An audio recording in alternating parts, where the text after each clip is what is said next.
In today's video, I'm using brown paper as the base for junk journal embellishments.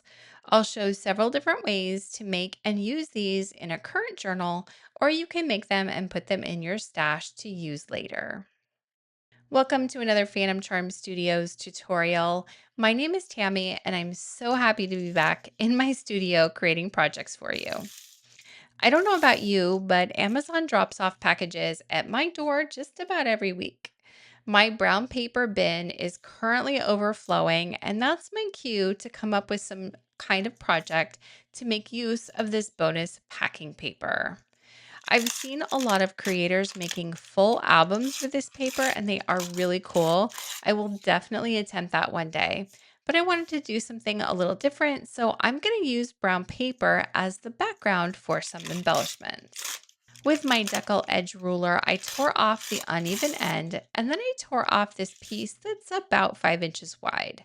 I like the uneven edges that this ruler gives me, but you can always just use a straight ruler or simply cut these pieces with scissors or a paper trimmer. I'm not really measuring this. I tear off a smaller piece and then use that piece to tear off a second piece that's just slightly bigger. The beauty of this project is that you can make your embellishments as big or as small as you need them to be. Because this paper is pretty thin, I'm going to glue two pieces together to make sure my background is nice and strong. I'm using PVA glue here.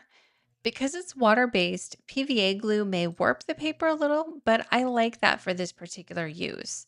The brown paper is already very tactile, but once the glue is dry, the background gets even more crinkly. But you can use a glue stick or whatever your favorite glue is. You want to let this dry for a bit, especially if you're using PVA glue. The glue softens the paper, so I don't recommend embellishing right away. I tend to make these assembly line fashion. First, I'll tear off a bunch of pieces all at once. Then I'll line up which pieces I want to glue together. Next, I'll start adding glue and then glue the sheets together all at one time. And then I walk away and let them dry overnight. I already have some pieces ready to go off to the side on my desk, and that's what I'll be using for this tutorial.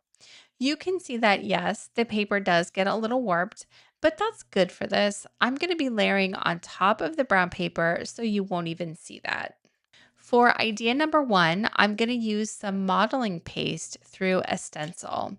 I should say up front that none of the ideas I'm sharing here are anything new.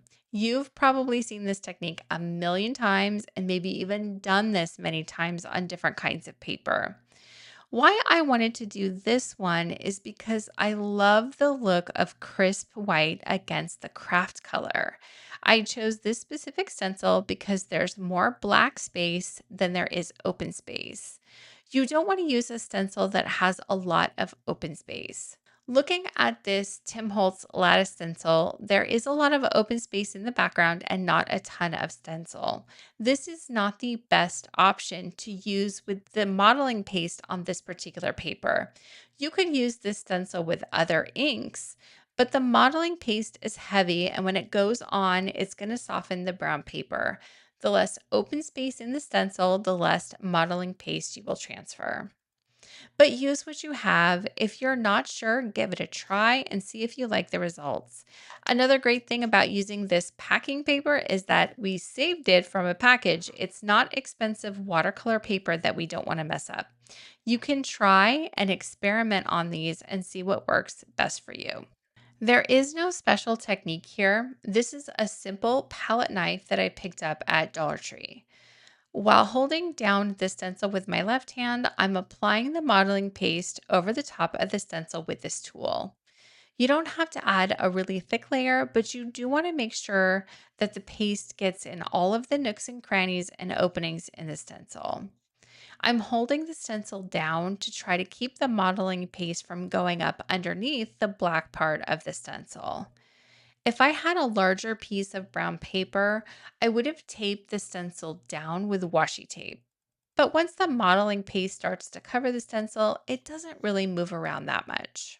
It doesn't look very pretty while you're doing it, but once it dries, the modeling paste creates a slightly raised texture effect. And it's really easy to mix in other mixed media to the paste. So, colored stencil butters can turn it different colors, or you can even add in glitter, metallics, or shimmer powders to get different effects. It looks like Harley wants to say hi.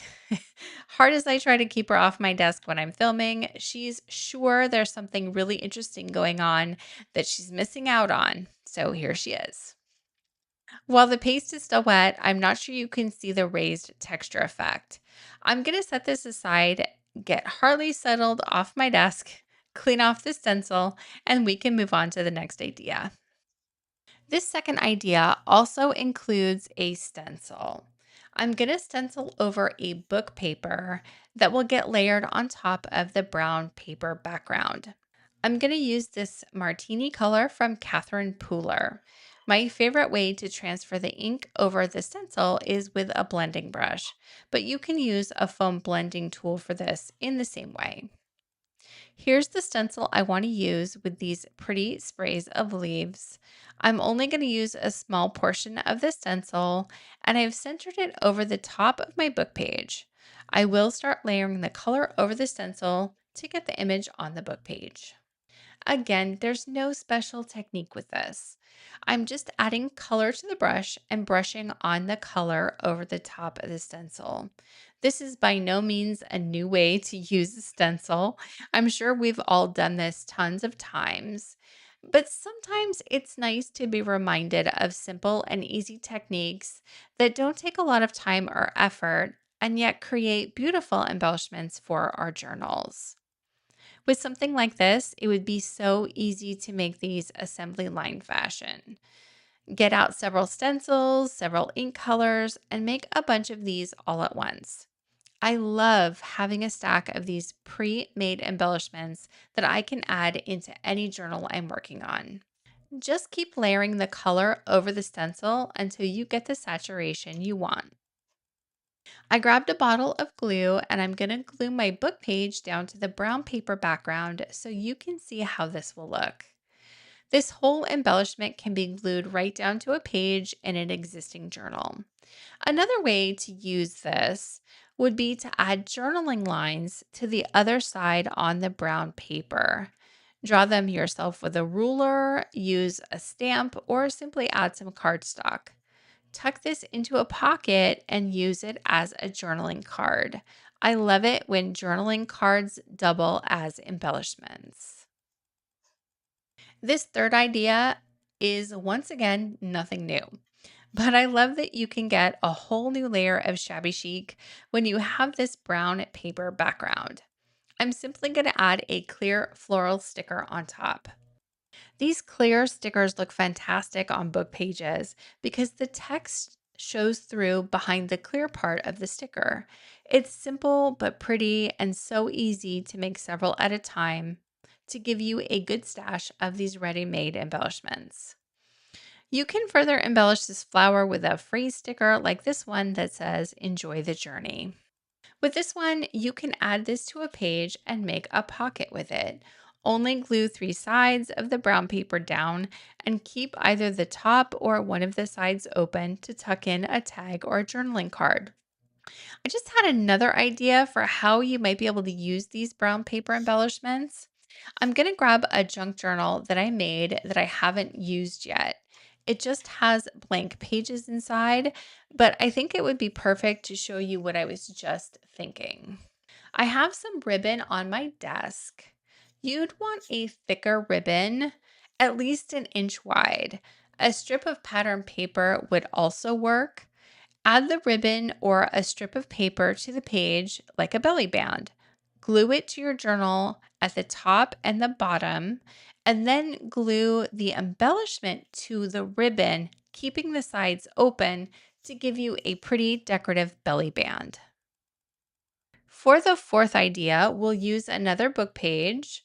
I want to build a cluster of random die cuts. I did not think to ink the edges in any of these examples, but of course, you can always ink edges if you want to. I'm simply going to stack these flat die cut embellishments on top of the book page. Again, nothing new. This is something we do all the time, but it's a nice reminder that you can make embellishments like this with anything you have left over on your desk. I'm starting with the largest piece first, and we'll let that one anchor everything else. Next up is this round journaling card. It does say summer on it, but with the color combination in the oranges and yellows, I can add this to any journal page in the spring or summer months.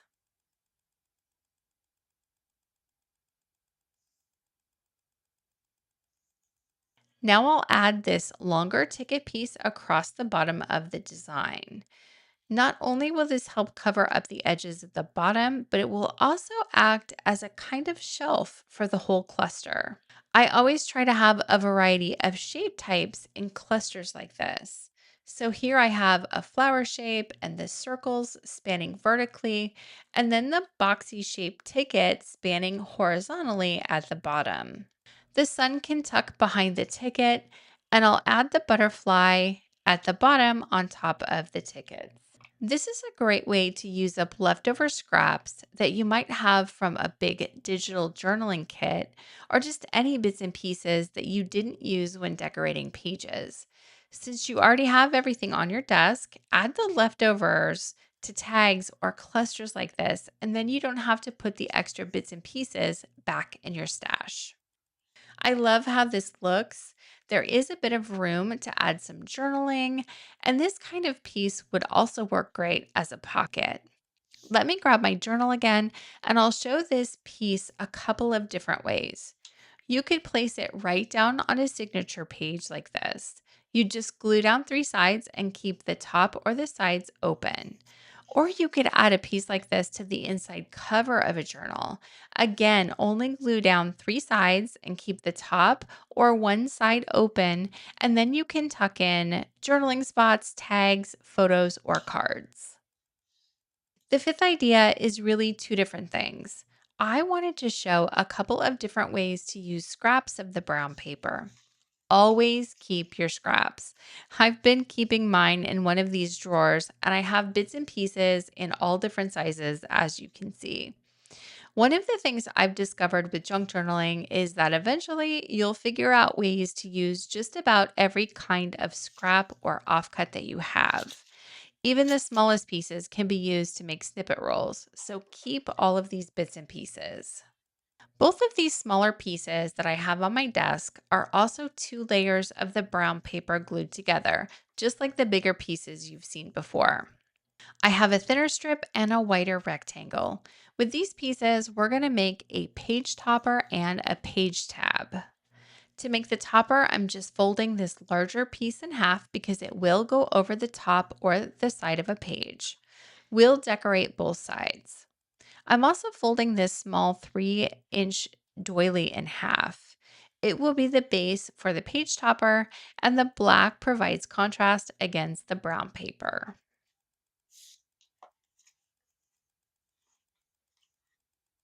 In my journal, I can show you what this is going to look like.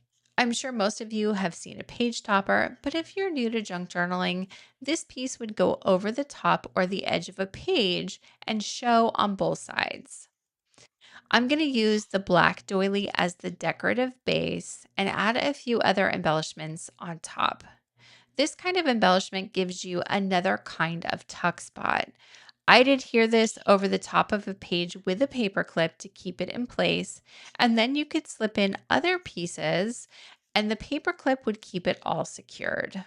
If you wanted to add in another piece of paper in between the two sides of the brown paper and make this into a hidden paper clip, you could definitely do that as well. Let me grab this storage box full of flowers. I think one of these would work on this kind of topper. I want a flat flower, nothing with too much dimension. Actually, I think this pink one might work. It looks like it's the right size and it's nice and flat. Yep, this will be perfect. I need to glue down my doily, so I grab my Fabri-Tac glue. I'll try to keep the glue mostly to the center of the doily so that I don't get any seepage around the sides. Since I've already folded my doily, I'm just lining this up with the fold in my brown paper, and I'll glue the doily over the top, pressing down to make sure the glue is pushing into the brown paper. This pink flower will go right down on top, so I'll glue this down too. I'm just turning the flower around a bit to make sure that I like the placement and where the flower is going to go before I commit and place it down. I think I want to add a flower center on top of the pink flower, so I found some black enamel dots. I like how the black pops against the pink. That's perfect. And this side is done. On this other side, I have a sticker book here from Echo Park. Let me just flip and see if I see something that could work. Most of these stickers are too big, but I think there's a few smaller ones that could work. Here's a butterfly. I think this would look good against the black doily. Yep, this one's a good size, and I think that's going to work. There's still some room on the brown paper. I want to fill that in if I can. Maybe there's a little flower strip somewhere or a word sentiment in the sticker book that I can also add. So I'm just going to flip through these pages and see if anything else catches my eye. This might work. This sticker says favorite memory, and it fits perfectly in that spot.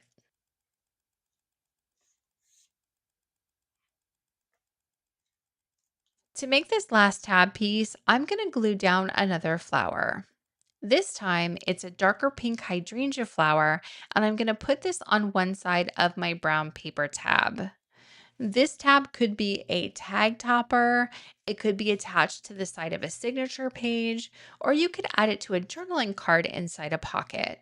Lots of different ways to use these pieces. On the other side, I'm going to go back to the sticker book and I'm just adding a simple cornflower blue flower sticker. I think this looks almost too simple, so I'll go back and flip through the sticker sheets and find a small phrase sticker that says love. And that will finish off this side of the tab.